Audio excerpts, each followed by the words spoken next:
Hello guys, welcome back to my channel.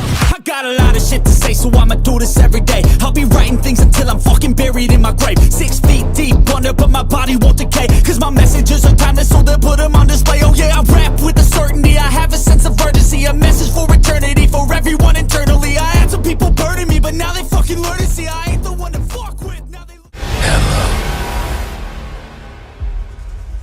We are a happy farm band. Yes, you. Assalamualaikum warahmatullahi wabarakatuh teman-teman. Berjumpa lagi bersama saya Irfan di Happy Farm, Happy Everyday. Nah kali ini teman-teman saya lagi beres-beres farm nih. Karena kemarin itu hujan. Tempat-tempat di sini kena air hujan. Makanya hari ini saya lagi beres-beres sipon-sipon dan kuras-kuras lah gitu. Soalnya ada beberapa ikan yang sakit tuh teman-teman. Mungkin teman-teman di sini harus memahami ikan yang sakit itu seperti apa dan cara penanganannya seperti apa gitu teman-teman. Soalnya ada tanda-tandanya, ada ciri-cirinya. Ketika ikan sakit harus segera ditangani gitu teman-teman. Soalnya sayang juga kan kalau misalkan ikannya sampai mati gitu teman-teman. Nah mungkin untuk video selanjutnya kita gaskan ya. Jangan lupa di like, di subscribe juga. Kalau ada pertanyaan boleh di komen-komen, diramaikan di kolom komentar gitu teman-teman. Yuk bareng gaskan lah. Nah teman-teman, untuk kali ini saya akan bahas tentang ikan yang sakit nih. Kebetulan saya ada contohnya. Kemarin tuh ini bak yang ini kena air hujan 1, 2, 3 dan atasnya yang kena air hujan. Selebihnya itu aman teman-teman. Cuman ada beberapa ikan yang valid lah gitu istilahnya ya, kena air hujan, kena air bah. Nah mungkin di sini ada sedikit contoh ikan yang sakit. Nah seperti ini teman-teman.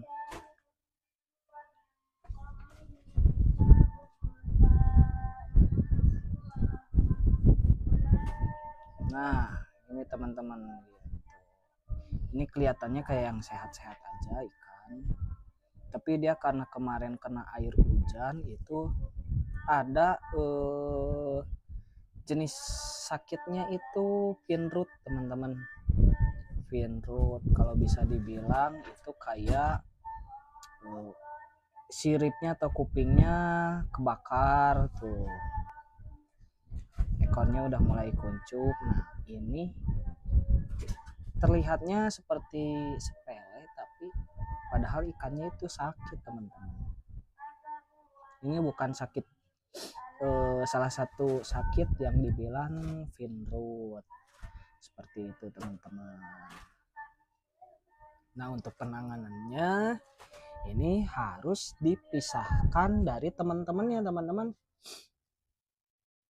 Ketika ada satu wadah ini, satu ekor finroot itu harus segera dipisah gitu. Karena apa? Kalau misalkan tidak dipisah bisa menyebar ke tempat, ke teman yang satu tempat dengan dia gitu. Itu harus dipisah.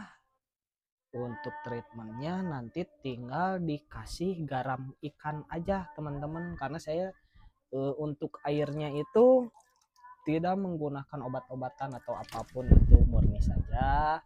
Mungkin cuman probiotik pakai karena itu untuk bakteri baiknya gitu teman-teman. Ketika ada bakteri jahat dimakan tuh sama bakteri baiknya. Nah ini ketika ada yang sakit seperti ini harus segera dipisahkan biar tidak menular teman-teman. Seperti itu. Nah teman-teman, dan di sini saya menemukan lagi jenis yang sakitnya berbeda teman-teman. Ini yang tadi kena air hujan itu kena sakit juga teman-teman. Nah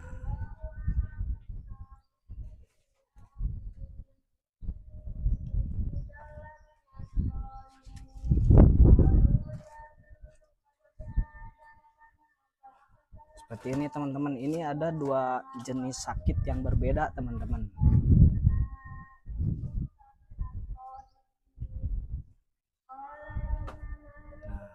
Untuk yang satunya dia udah mulai kena vein root kupingnya teman-teman,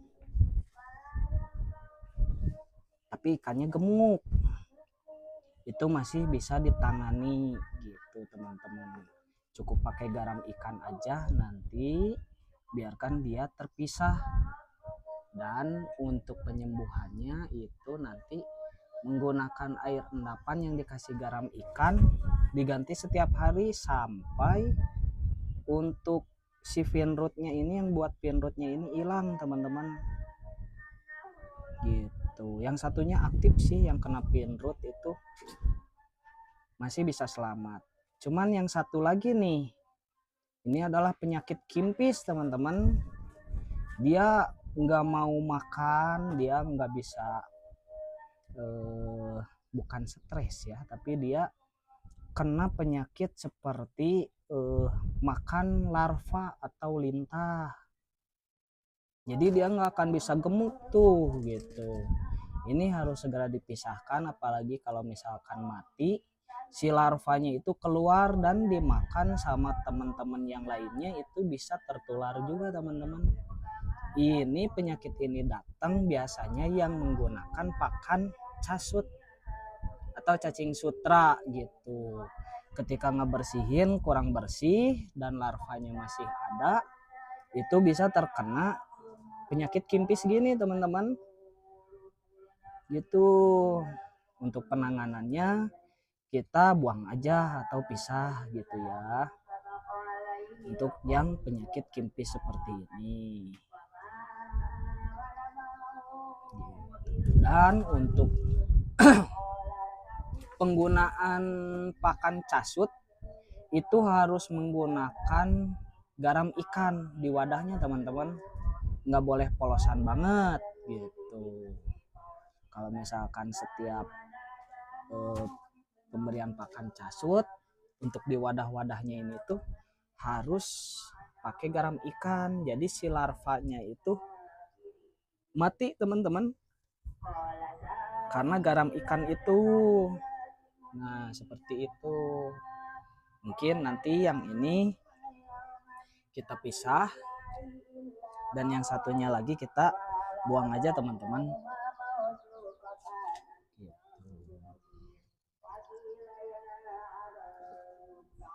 Untuk penanganannya seperti itu untuk dua jenis ikan yang dua jenis penyakit ikan yang ada. Nanti dibahas lagi ada penyakit jamur white spot gitu. Untuk jenis white spot nanti kita cari ikannya dulu, barangkali ada gitu ya teman-teman. Nah teman-teman, saya menemukan lagi ikan yang sakit ya, tapi ini jenis sakitnya itu masih sama teman-teman, vein root ya. Nah mungkin ini lebih jelas terlihat karena di bagian ekornya itu dia habis teman-teman tuh.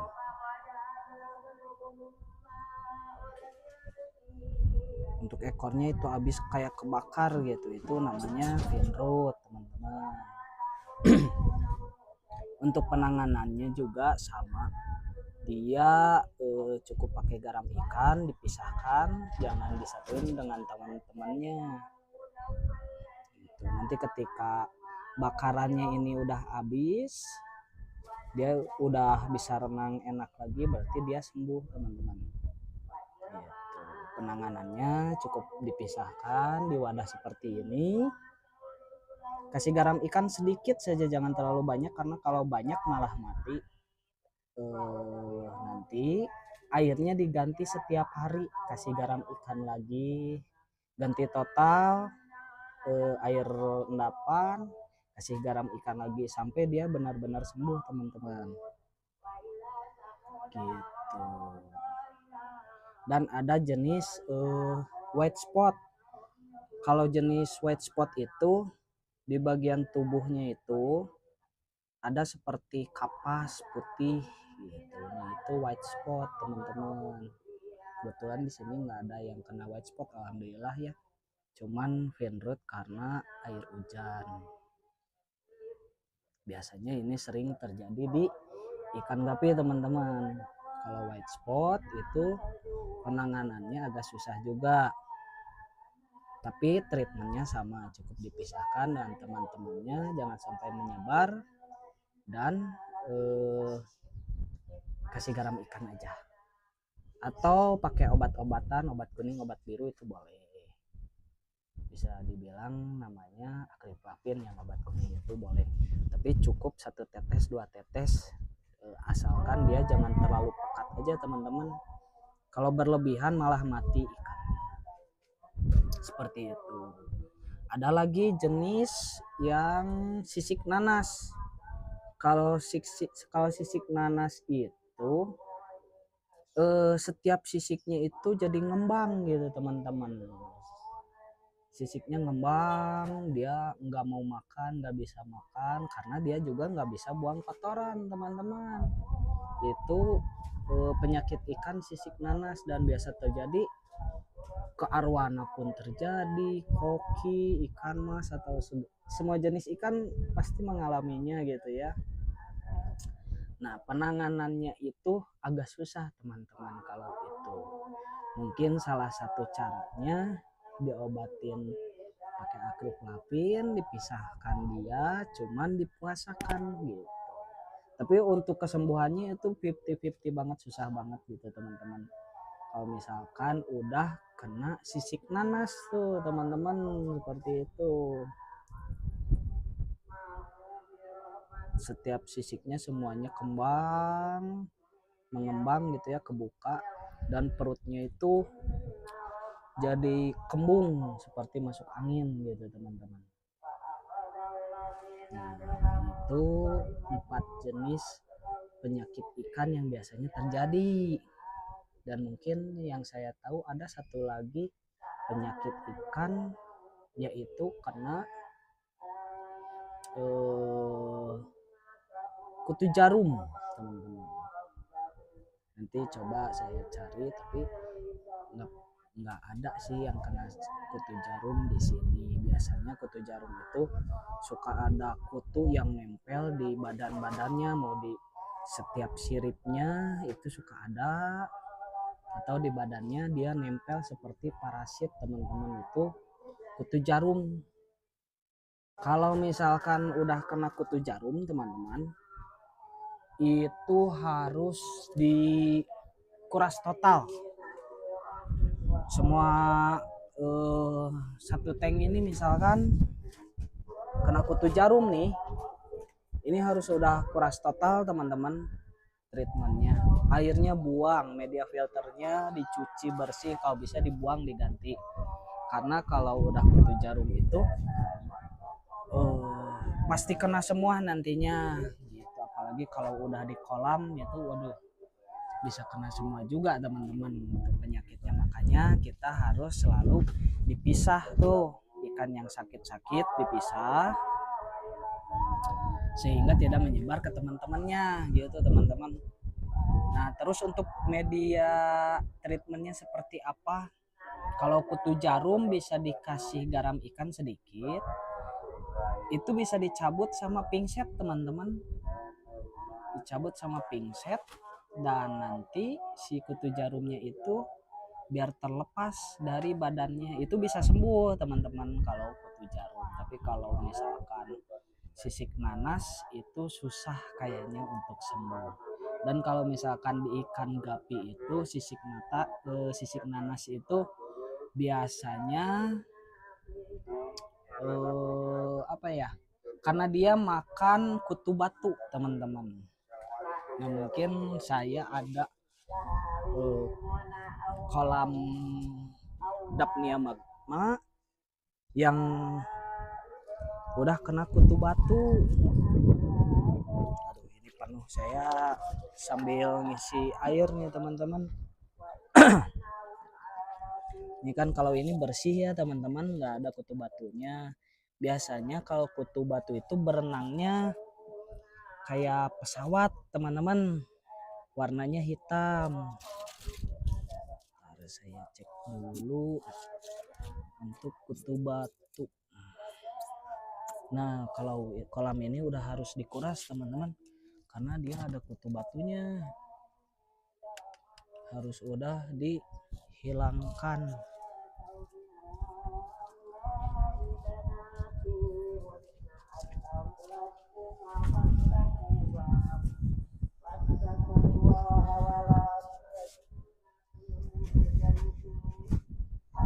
Kelihatan gak ya?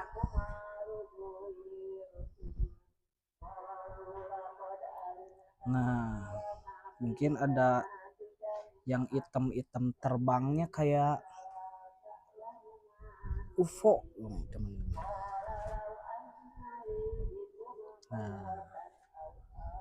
Nah, seperti ini teman-teman, terlihat jelas tidak? Nah, ini adalah kutu batu. Nah, ini nih, jelas ya.